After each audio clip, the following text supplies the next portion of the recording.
let's take a few minutes before we close up and talk about Lucha Underground. Now, you guys were very positive in your feedback of last week's episode as far as Lucha Underground and just us spending time with it, and overall you wanted to hear more. So we're going to spend just a couple minutes, just because I know we went long on those first two segments. But Lucha Underground, best thing that's happening right now, Nick. What did you like from this week? Specifically from this week, I liked the opening match with the debut of Pimpinella Escaleta. That was really entertaining for me. It was something very different, something I haven't seen. I can't recall ever. I know this is a gimmick that's been done before. Yeah. Like Stryker brought it up, Gorgeous George, and all those guys from the past. But it was just something very entertaining to watch. I popped so hard for that sexy old school thing that Pimpinella pulled off, like the strut on the top rope. That was just awesome. I was very entertained by that match.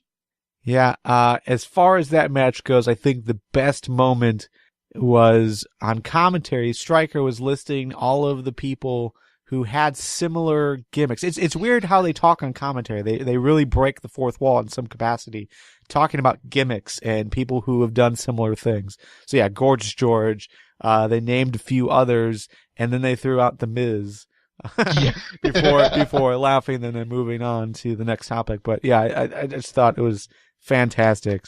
As far as other things going on, Sexy Star and Phoenix versus Chavo and Pentagon Jr. in the main event. I'm really thrilled with with how they're handling the Sexy Star versus Chavo story. Just because it's so different and novel almost. Like it's something we haven't seen. We haven't seen a woman wrestler versus a male wrestler, at least in prime time, in the States.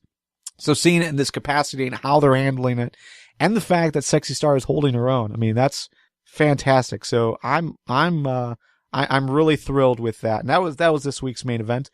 Some other good things though. Drago, the way that they're building him up, really making him look important, was pretty cool.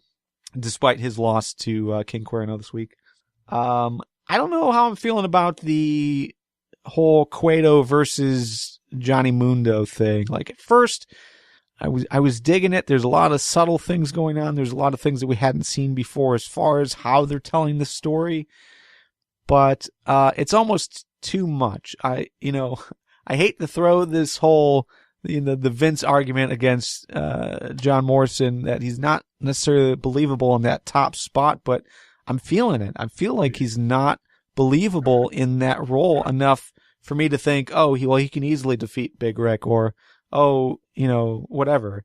And at the same time, like, the story is kind of odd. Like, it's like he's not there for the money, but he is there for the money, but he's a good guy and he's there for the money. It's weird. I see the disconnect, but where I get a little lost is the fact that they are bringing up that 100,000 again. I think for Mundo, it's more about respect now than the money, because Cueto did bilk him out of what he rightfully earned.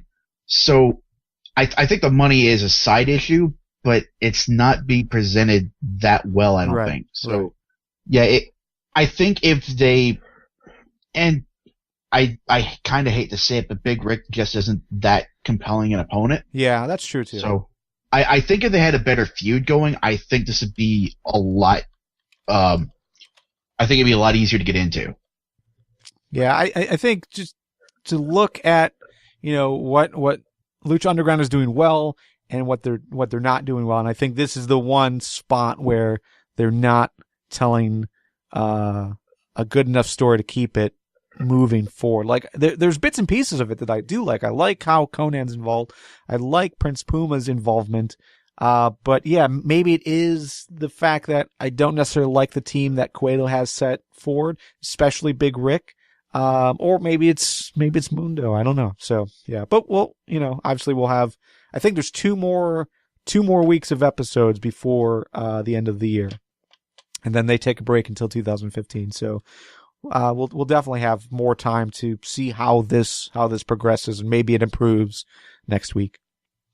Am I the only one that feels a little sad when I watch Rick wrestle now? He's lost something. He's definitely not as jacked as he used to be. I'm with you. It feels like he's not into it. I mean, but it's also the story he's telling. And we can tie this into his brief stint into TNA as well. He played a similar role where he's just kind of there as the big, you know. But as far as like his involvement, he's not getting that opportunity to wrestle like he did in WWE. Yeah, he just seems like he's kind of let himself go. So, well, he is wrestling in t-shirts and smoking, so maybe you're right.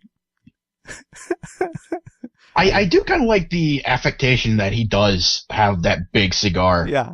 Well, I don't know if he's a smoker in real life, but I like the cigar more than I like the cigarette in the first episode or second episode.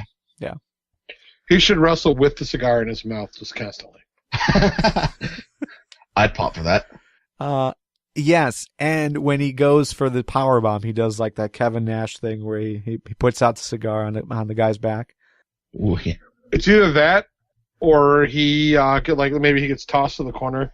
He just kind of swings his head up, spits the cigar up in the air, and kind of swats it like Perfect did with the gum. And then he goes and hits the guy with like a clothesline or something like that. I don't know. I'm just saying there's potential there with that cigar. Yeah. No. A lot better than doing what Bully Ray does with gum, spitting up in the air and then catching it in his mouth. All right, well, that's Lucha Underground. Obviously, we didn't spend as much time as we probably should have, but 2 more episodes, I think. So we'll cover it a little bit more next week. And obviously, we'll keep talking to you guys in the Facebook group and Google Plus and on Twitter.